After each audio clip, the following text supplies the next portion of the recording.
Dat is geen vertraging. Ja, ik wel. Niet heel streng. Leuk.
Dus net mijn reviews, het is een beetje.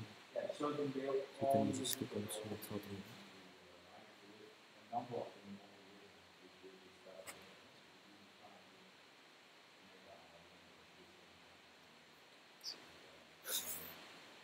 Cool. So, it's actually made quite a big impact, I can say, in the design community. When did you actually start realizing that you were on something big? Well, we run around every shit. Version 2 of yes. Well, I had version 1 of Sketch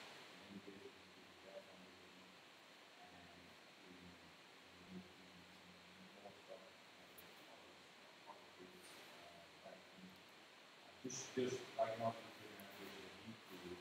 we launched version 2.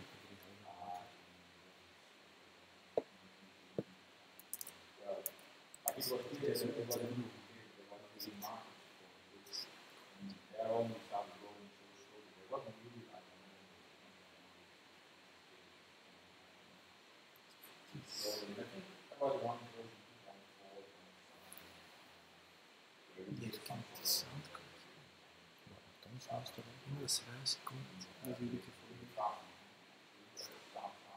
We were also helping them, for example, when Photoshop, when they told me now, Het scherm staan voor de kop. there was like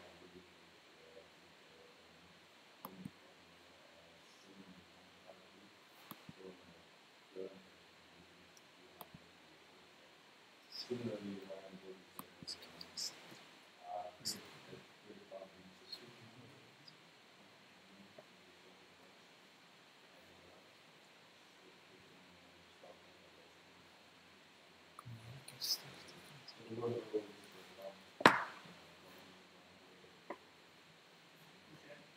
So, pretty soon to see that I'm failure from the company. So they made a very bad decision. Of course, getting very educated. So, along the road, did you feel like, did you regret some choices that you made in terms of like features that you did or didn't implement? There are many mistakes made. Like for example, like the biggest seen. So I would say doing one of get the guy. But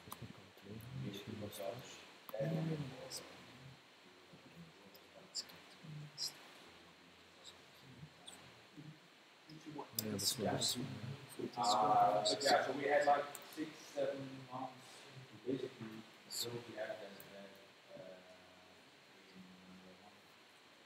and a few things were like and then when the application launched, it became clear that people started doing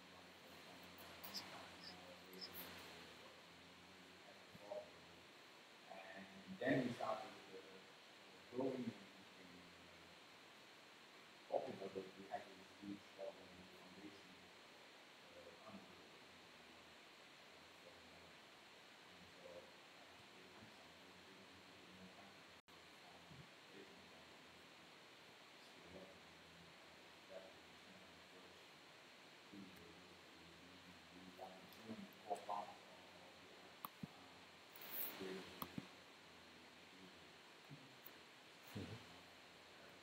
I guess the kind of phase that we company has to go through like some kind of stencil before like doing other things. We're going to call it for a little bit in intervention. You can start looking at it. No, that's some very sugar.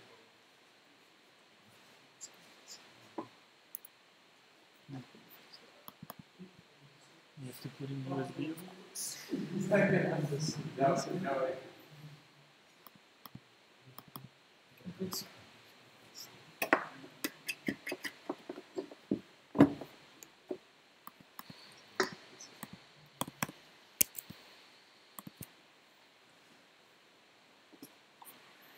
Zoals je eigenlijk moet er iemand opstarten.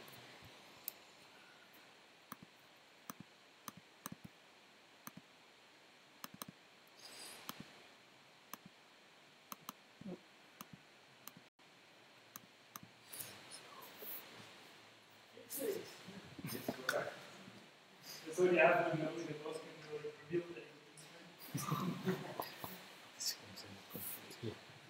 So, I mean, we were talking about the fact that he had some issues with the everything, the effector. Did you like, if you look back at it, do you think it would be a possibility to prevent these kind of issues? Yeah.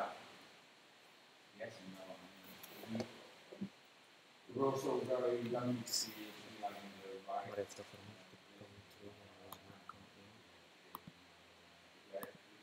I haven't think sort of correctly foundation that one instead of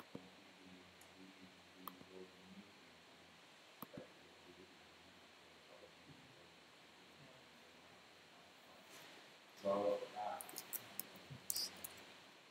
Okay, cool. So there's a lot of new and other, I would say, design tools popping up. I think about Framer Studio, these kind of things. How do you look at that kind of evolution?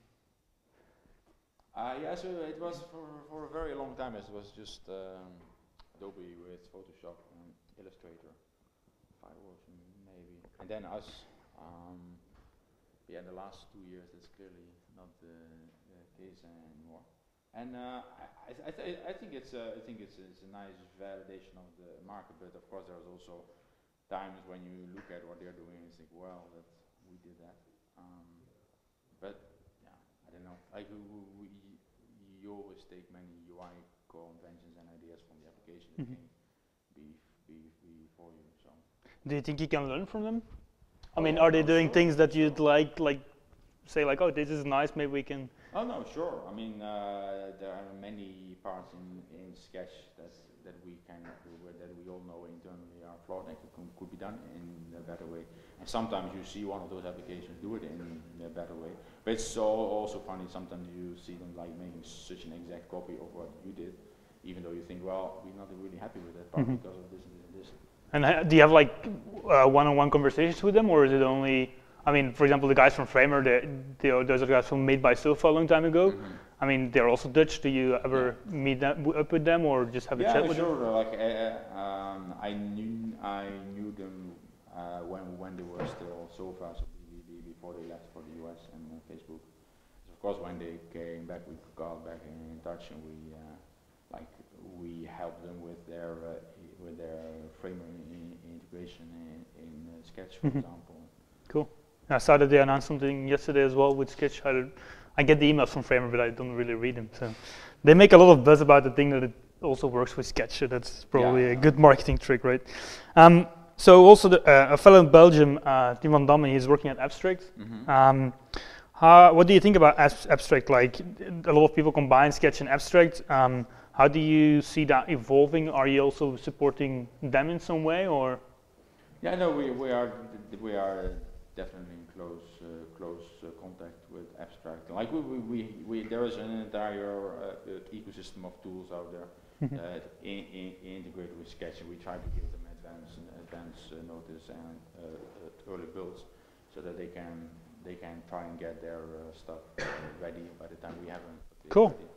And I think Abstract is a really nice idea. I mean, version control for designers has been tried a number of times, and I hope this time it will stick.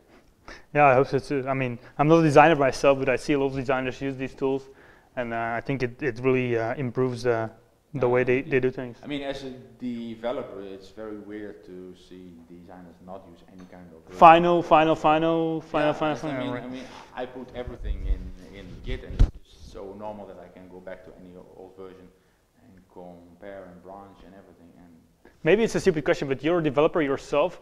Do you actually use Sketch? Oh yes, yeah, sure. I mean, it's of course I do. And I have very strong opinions on what the application should be and how it should look and how it should work. Especially, I'm not really a designer in that I can't draw icons. Like I can't make things look nice. I need other people for that. I think I have a reasonable eye in like sort of what is intuitive and what works. And no, I use Sketch a lot. Okay, so what about VR, AR, things that are moving around? Is Sketch going to move in any of those fields, do you think, in the future, or? I don't think so. Okay. I mean, You're going to stay flat? I mean, I think we get that question from time to time. Like, what is Sketch going to do with VR? I don't know. I don't think we'll do much with VR. I mean, before Sketch was out there, and I worked with all these other designers. It was very clear from them, like they used like a very small part of Photoshop, and they ignored all the stuff around it, and we took that small part and we made that the app. And I really don't want to repeat the same mistake of just putting everything in it. Yeah, of course. Like at a certain point, Photoshop added animations and 3D stuff, and like there's all this stuff in this one application, and at a certain point it just becomes too much. Like if we ever want to do something with AR, VR, I think it's much more likely that we'll have a second app. Like you don't want to make Sketch too bloated, right? No, indeed. Yeah. I think you just repeating the same mistakes. Cool. So let's talk maybe about a bit about like how you scaled the Sketch team itself.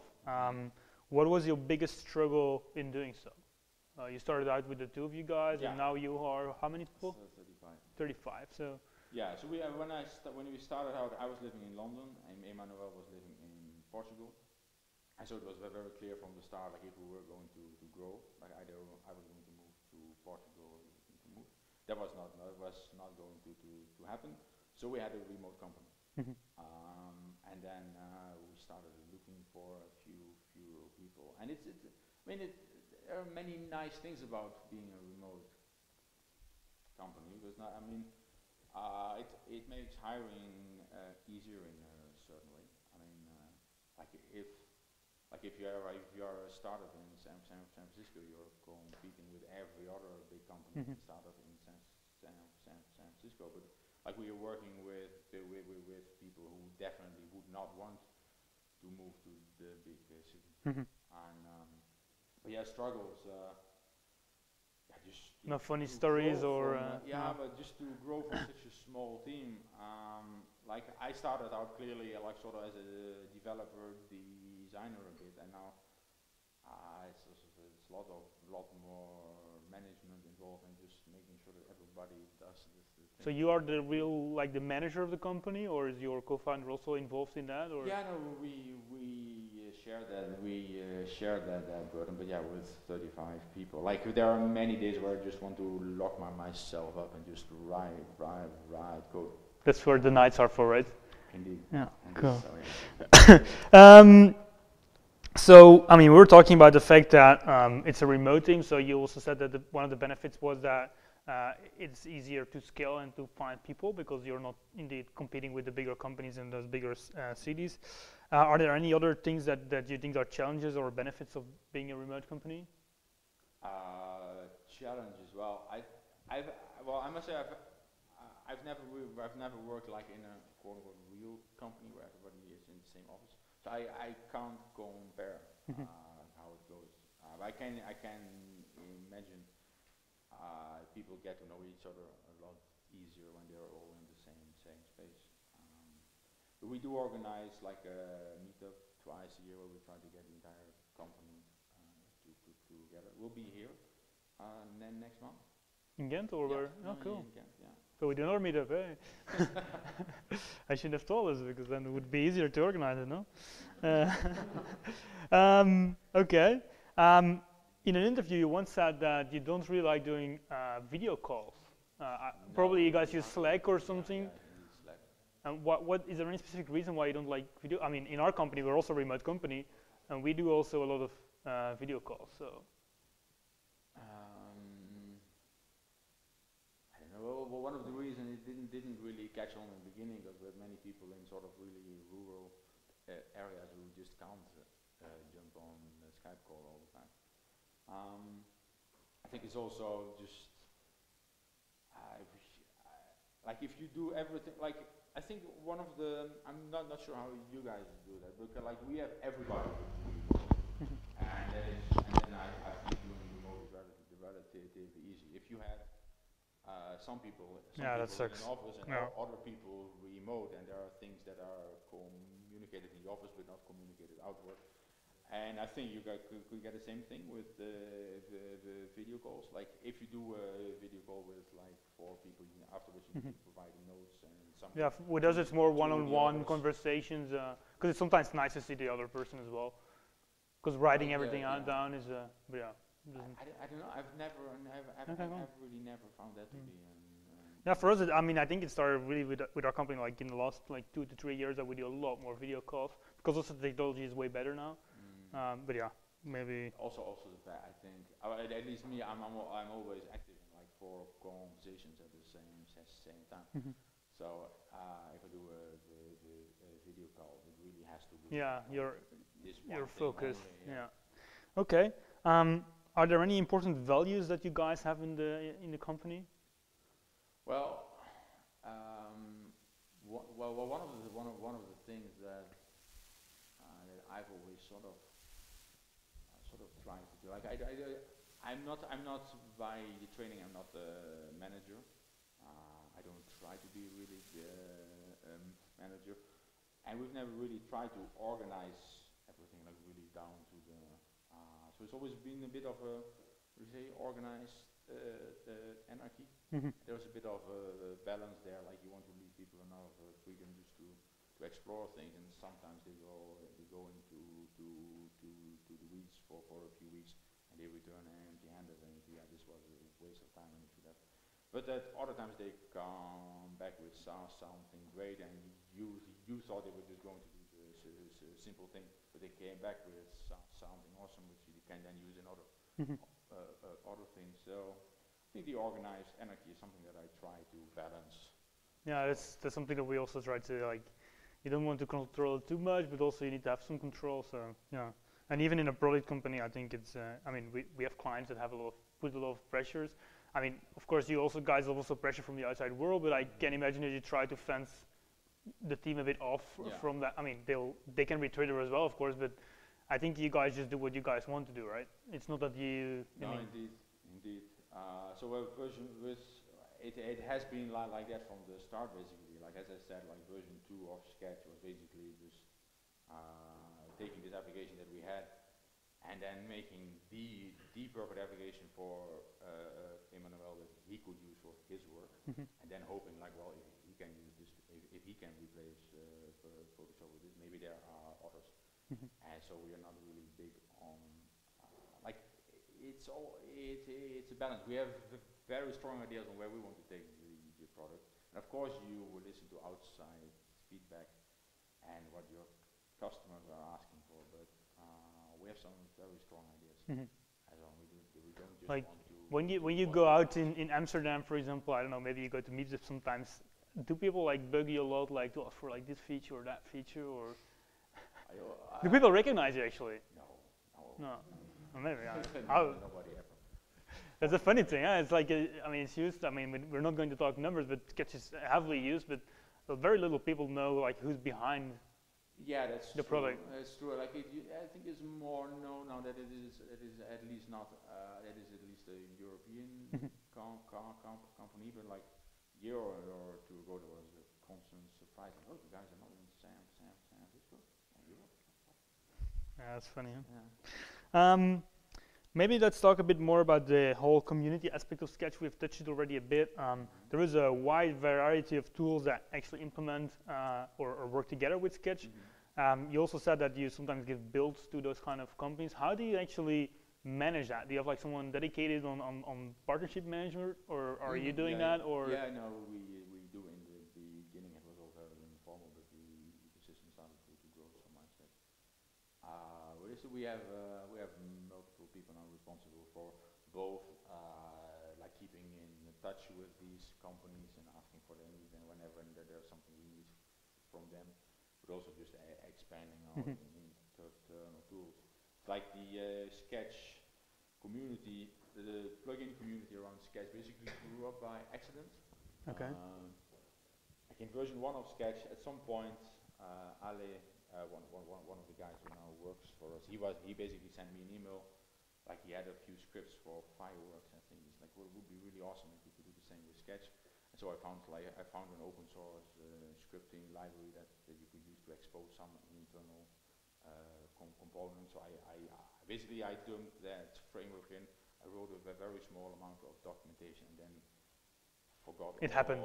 It just happened. No. Then I forgot all about it. And when Sketch 2 was launched, and around Sketch version 2.2, then people discovered like, wait a minute, there is this scripting library inside Sketch, which if you know how to like, if you know how to do how to look inside the binary and use the class dump tools, then it's not just like those few methods that I had exposed, but you can basically get to anything inside the application, and that immediately opened the doors wide for people to do basically anything. And it was a bit scary. But it's also part of the success, I guess. Yeah. So okay, but it's very interesting to see that you guys. I mean, it happened accidentally, but now it's a big part of what you guys do, and you have people dedicated to doing that. And I mean, you also talk, like you said, with those kind of companies. What would happen if, for example, one of those companies really becomes a direct competitor? Are you just going to cut them off, or can you do that actually? I mean, or is it like, do you have like a system where you can revoke tokens or something, or? I guess technically we could. Yeah, you don't want to do that. No, yeah. I mean, there's like you don't want to kick people out for that reason. Like if they would really misbehave, then yes, you want a way to stop. But cool. You have to be careful. So if you compare the world with 10 years ago, what do you think is the biggest difference? The world in general. Yeah. Or in the tech world, or Sketch. Yeah, Sketch didn't exist 10 years ago, right? So it was Draw It. So it's a very big difference. No, actually, like the last year, we discovered an accident that like the first copyright of Sketch was what was it, March 2007. We had the entire company together in March 2017 in Porto. Okay. And just by accident, wait a minute. That's cool. It's been 10 years, but I know that the tech world in general, I think, so the iPhone launched 10 years ago, think there was a lot more optimism back then in tech, like how things would improve the world, and how those things like how algorithms are neutral, and so everything is going to be fact-based and get better. And I was watching like the Facebook conference like two years ago or something, and we were watching a video, and there was a guy there who was really passionate about, like, he was a product guy, and he wanted to improve the world, and he loved making people's lives better, and with everything he did, he always asked himself, like, am I improving people's lives here? Am I making a real difference? And like, I was watching that video 2 months ago, I think, well, you were at Facebook. With all the, like, there were a number of like former Facebook and Google and executives were sort of came forward over the past few months, like, well, what we've built is actually a very dangerous thing, and we don't want our kids on there. And so 10 years ago, I think there was a lot more optimism about all this stuff, and there is now, and we have the fake news, and we have Trump, and it's like yes, that technology is very nice, but it also really makes like these how do you say these really human things. It can amplify them and make them a lot worse as well. I don't think people really realize that 10 years ago. So. Yeah, that's true. Like, Facebook wasn't the thing in Europe back then. I remember being on Facebook 10 years ago, but it was like one of the first people probably in Belgium or maybe Europe even. So. But there was also much more idea, like, we are going to unite the world. And if there is a global community, everything will be better. Hives, right? Yeah, well. Belgians probably don't know what Hives is, but yeah.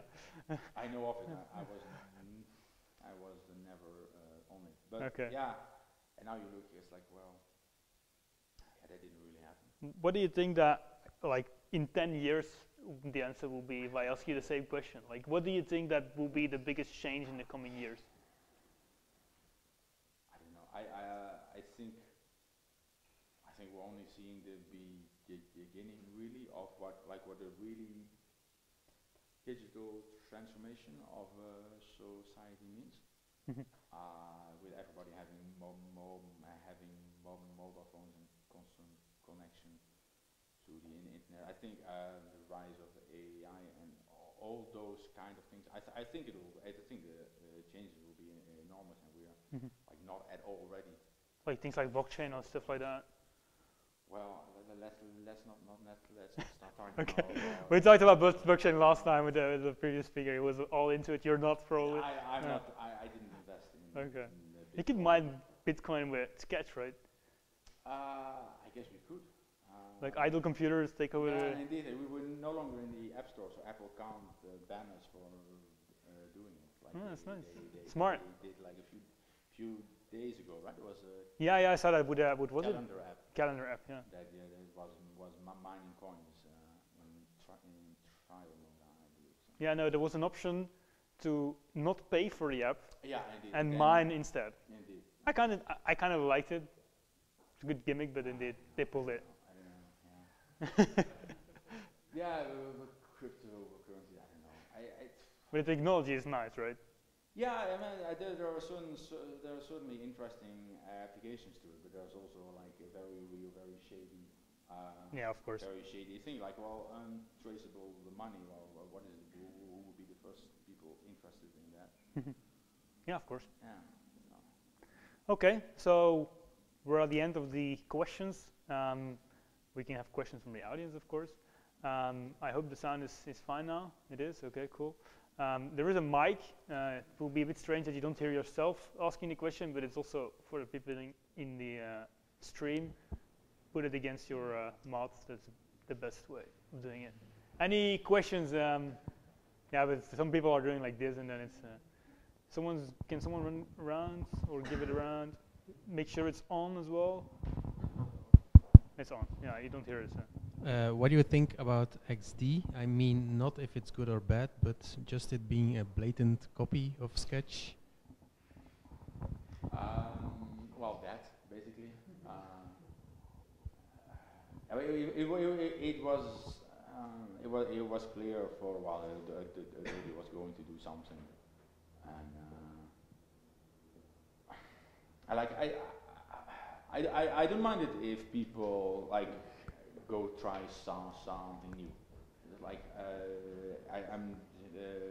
Sketch is by no means the ultimate design tool. So like if you have a better idea, then please go do it.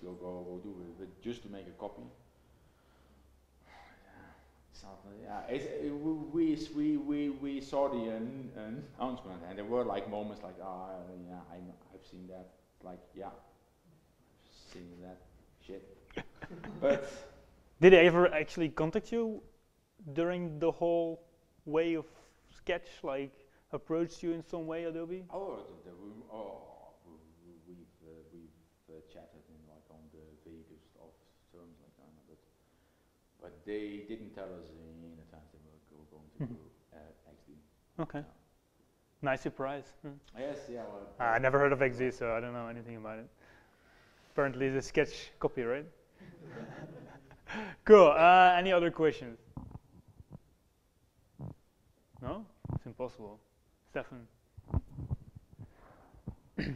So nowadays, a lot of tools try to bridge the gap between code and design. For example, with the whole React thing going on right now. Like in building style guides, code is very important. And I wonder, like, if Sketch is moving towards, like, integrating those two a little bit farther, or you basically see Sketch more as a purely design tool where you visualize stuff and not really try to mimic actual code. Well,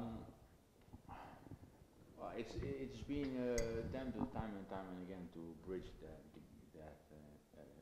gap right between design and code, and I think it's important in Sketch that you can basically grab any object from anywhere and drag it anywhere else. But this complete freedom that you have inside Sketch makes it very hard or maybe impossible to export proper code from that. And so I think those two will always be fighting. It's like if you export things as code, then you should clear all. It should be clear, like this is a header and everything in that has margins, and this is a list with vertical margins, certain indentations, and if you have text, like a thing next to it, if the contents of the text changes, you want the thing to change as well. So you're adding like a very, for one of the things you'll be adding like a very complex layout engine inside Sketch, just to be able to express it in some way that the developer would be happy with, because the developer is not going to be, it will not be happy with just like a few hundred items with random, all having a random position on the canvas. So inside Sketch, you will, in order to export proper code, for the example I just gave, like for a text layer, and you have a badge on next to it, like if like say the email is unread, and you always want that badge on the right side of the text. So you will need to create some kind of rule there, like this thing is always 20 pixels next to the other thing, for example. Well, what then happens if you take that text layer and you take it out of this group and you drag it to the other side of the canvas? Does the little dot move along because you defined the relationship there, or do you have then afterwards you have to go back and like clear up your layout rules because the world has changed? Like as a developer, I know Apple has auto layouting in Xcode, and basically you end up doing that all the time. As soon as you drag an object around, you've broken your layout rules, and you need to go back and redefine them. And I think you need the strictness of that to do proper code export, but you would hate the strictness of that if you just want to move objects around. Like you just think there's a fundamental Yeah. disconnect. I agree with that, but I think it would be interesting to have like something more prototype-wise, like something more clever. The struggle we have, and I also saw in other companies where I worked, is to build as a designer useful prototypes. Like for example, you have Marvel, where you basically create something that's repeated, like screens that are repeated with some kind of intelligent behavior, but then on the other side you have Framer, which is actually scripting. Now it's a little bit more towards drag and drop. But like what I'm missing is like a tool where people can easily build some basic throwaway, how do you call it, logic. So not really something for developers, but more something that you can make like a prototype for user testing, for example, that basically behaves like it should behave, but not really, it's reusable in code kind of way.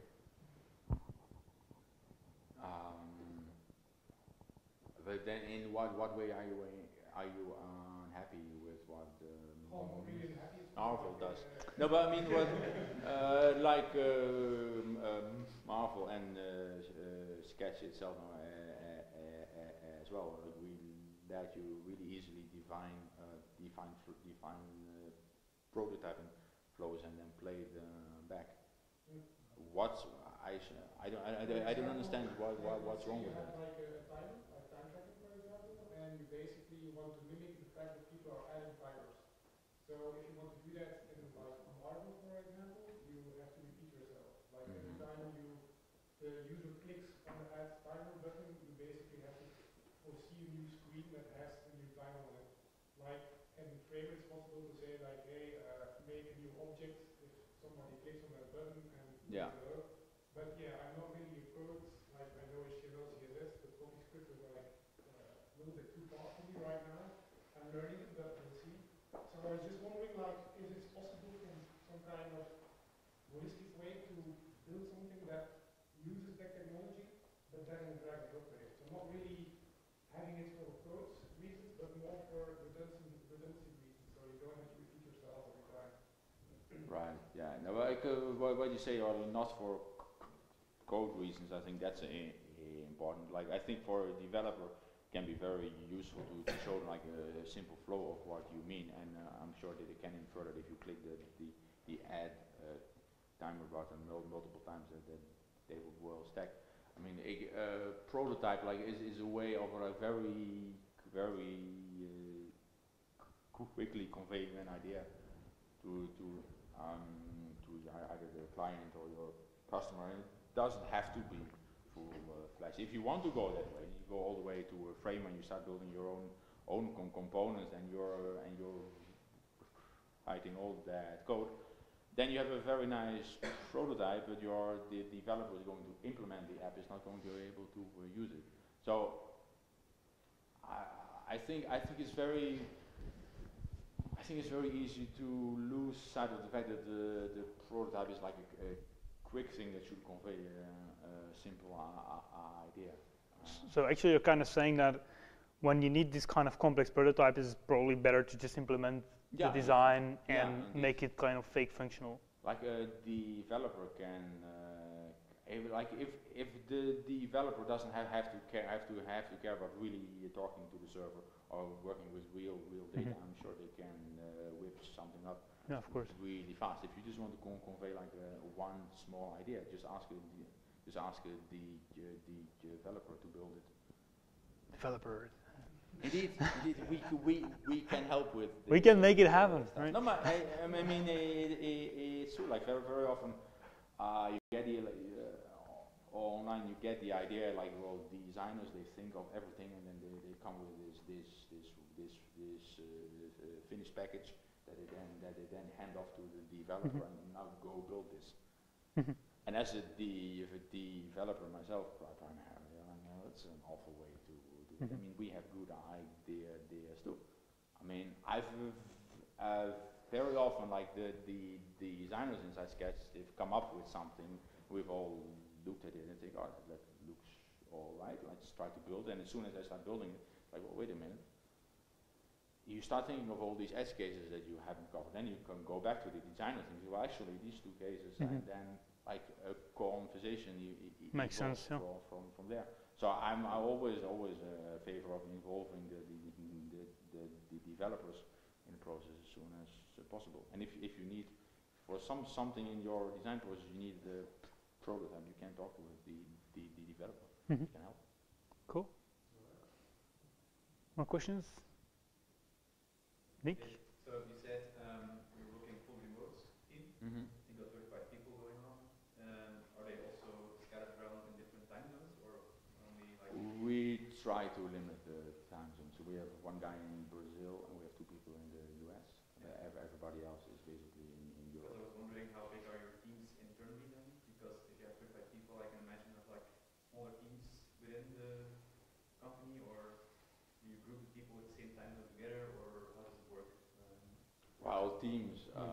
The microphone is not on. You have to click the. But it's okay. I'll repeat the question. The question is how do you deal with time zones, and how many teams do you have in the Sketch company? It's on now. Sorry. Okay. Now, well, we're always trying to figure out what the best way is to work. And since we've grown reasonably fast, like at a certain point you think you don't need teams, and then you need teams, and then they divide themselves up in a certain way. You think, well, that's not actually ideal. You need to, but like at the moment, this not really. It's more like a large group of individuals at the moment, like working together, rather than like having like 4 or 5 separate teams that work on. Like, of course, there are separate areas like the website and the app. Like, they are fairly separate, but there we don't have, like, for example, inside the app we don't have like 3 teams who are working on separate features. Do you really have people working on the website only? It's a lot of work. I don't know. I have no idea. Just website, right? Like 1 page download and you're done, right? If it was simple. You also did you make the licensing system yourself, for example? Yeah. No, okay. Yeah, we wrote that ourselves as well. Okay. And there's a lot of fun stuff involved with that, and it's a lot of work. When you start to think, yeah, this is just we just need this page that sells Sketch, and Sketch doesn't change that much. You don't need to update it that often, but there's a lot more to it, and Sketch does change reasonably often. So you always need to update. You always need to make sure it's up to date, and the licensing system is enormous. Yeah, I can imagine. So you were talking about time zones a bit. So currently it's the worst moment in the year, right?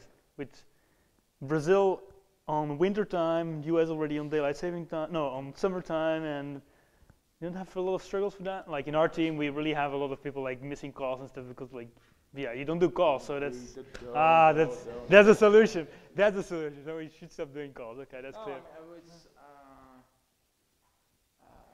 So we have a designer in Brazil, and he shows up around lunchtime, and then at least lunchtime for us, right? For us, yeah, right? And then we still have the entire afternoon to discuss stuff. So we did make a very deliberate decision not to hire too many people and too many. No, we are exactly. We are in exactly the same time zones. So we are also in Brazil, Canada, and Portugal. So makes a lot of sense. Like we one of our customer support people is on the west coast of the US. Okay. But that's just because you do want to sort of a global presence for your support people. So you have 24 coverage right now. Not quite, but like you try to spread them a bit so that some people don't have to wait. So that some people don't have to wait 24 hours. Yeah, of course. Before we even. Especially because all the big companies are in San Francisco and they want to have like support. Yeah. Cool. Other questions, Dimitri?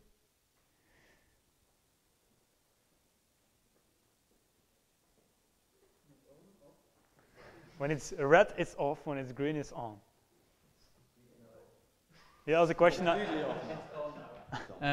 So it's very cool that you said we can, like internally, we still know what we want to do with the product and we can choose for ourselves. Has it always been like that, where you've been either self-supporting and you could choose what you did, or did you have to look for investors? Because nowadays, what you see, like with a lot of the clients we work for, they get foreign or investors, and they try to come in and dictate what they have to do, or they have to follow and invest their money suddenly very quick. So that's kind of my question.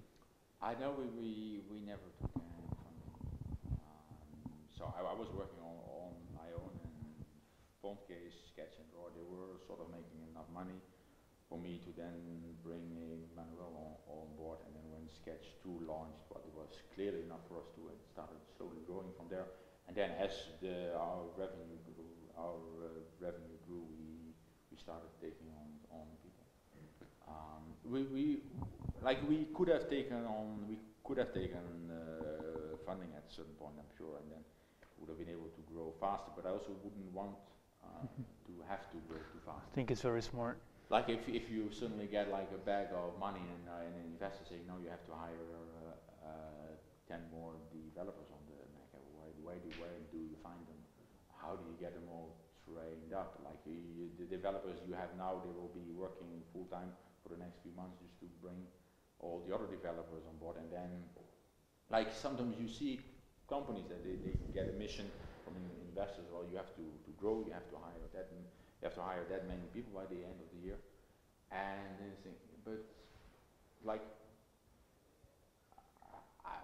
To me, it makes much more sense to think, well, we have this problem, we need people, let's start looking, instead of just hiring people and to fill some sort of quota and then think, okay, well, now we have them, what shall we do with them? Like, it feels like the world upside down. Exactly my point.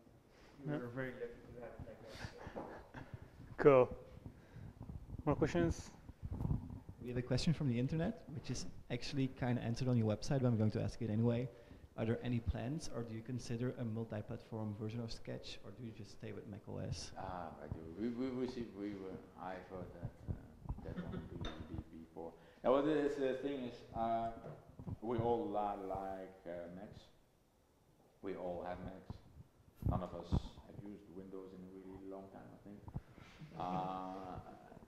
So, also basically just the fact like we build the application in Apple's language on top of Apple's frameworks. If we were to go to Windows, for example, it would mean that we basically have to rewrite the entire app. And with a small team that we have, that is not feasible, even if we wanted to. If you use Java, it works on both platforms. Yeah, write once, run everywhere, like Cool. Maybe it's a good thing to talk about, like, you're working in Swift now, I guess? Or still Cocoa? No, it's mostly Objective-C. Objective-C, yeah. So, isn't it very hard to find like people to onboard in your team that have the right knowledge set? No, not really, no. Okay. No, there's, it's like there are a lot fewer Mac developers than there are people who know how to write JavaScript, and they are still around. And even like some people might be afraid, like, well, I only know iOS. The Mac, I don't know. Would that be hard? But no, it's not. Like sometimes you hear people complain that AppKit is really old and crafty, and UIKit is so much better. And that maybe I'm sure UIKit is more modern and better, but AppKit is fine if you want to make the switch between the two. It's easy. Are you? I mean, it's now still Objective-C. Are you going to move to Swift anytime soon? Do you think Apple will discontinue Objective-C at one point? I don't think Apple will discontinue Objective-C anytime soon. I'm sure they have a gigantic pile of Objective-C code inside Apple that they will have to keep supporting. That's true. I'm sure that Swift is the future, but it's just we've held off for a long time, and I'm happy that we did. Because if we like Swift 1 to Swift 2 was quite a big change, yeah. Enormous change, and even Swift 2 to Swift 3 again. I think now they promise not to change too much. But imagine if we had like rewritten half of Sketch in Swift 2, and then Apple comes out with a new Swift, and you basically have to change so much code that it basically works. Like my to-do list, like we have so many features, so many issues in Sketch that we would love, that we want to work on, we want to improve. I don't want like a whole pile of work on the side just to migrate from one version of the program to the other. I don't want to rewrite code that works. That makes sense. More questions? Rick? Maybe one very quick in between. What kind of tool do you guys use to collaborate? Like you mentioned Slack already, but do you like all the issues already on GitHub or? Yeah, basically Slack and GitHub. Cool. Okay. Simple. I just had a question about complexity. You started with an idea to make an existing program, taking out the basic features and start with a simple product. Yeah. I was just wondering, where's the complexity now for you as a company? Is it in choosing the right features, or is it more in the growth of the company around the product and making it work and finding right partnerships or things like that? Where's the biggest complexity now? Biggest complexity, I don't know. Yeah, indeed it is complex to see like a small application grow to like quite a big application with quite a full feature set, and how does every feature interact with the other? Do we want this feature? If we want it, like how far do we want to go? Although those questions, it's always a careful balancing act, growing the company itself. That's also complex.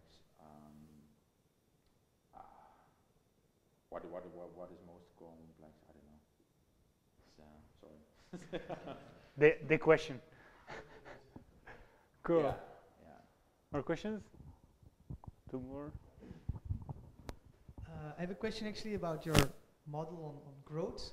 You're not really looking for 10 new developers because you said, yeah, what we're going to do with them. It takes us 6 months to train them on where we need to be.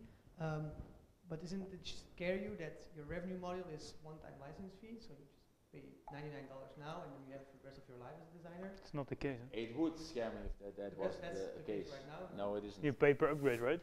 I mean, when the application version increase. He told me he's head of design, so that's why I know. I'm not a designer. No, did you approve the budget? And one of our developers even said it used to be free. No. It was. He hacked it. Free. Yeah, he hacked it because he had a license fee. He has a free model. Well, if you hack it, then yeah, you might get a free version. Sketch was never free. He had a trick. The model, yeah. There used to be many ways to get the application in a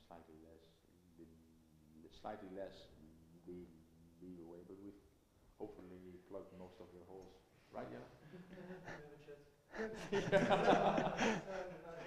But now you. Yeah, no, sorry. The revenue model at the moment, like when you buy Sketch, it is in a way a lifetime license in that you can always. When you buy Sketch, you can use that version for as long as you want, and you get a year of free updates. So if I buy it like now, I can get all the updates that are released until March 2019. If I don't want any, if there's an update in April that I want, I will have to pay. So it's kind of a yearly subscription. Yeah, subscription. It's not auto-renew. No, it's well, it's like it's not really a subscription. If you have Adobe Creative Cloud and you stop paying for Creative Cloud, you can't use it anymore. You have a bunch of Photoshop files. You can no longer access those Photoshop files until you start paying Adobe again. That's why your model is better. Yeah, so and we don't want to keep users' files hostage, but we do think like there's a lot of work involved in continuing to evolve Sketch, so some kind of compensation for that would be much appreciated. Cool. There was one more question.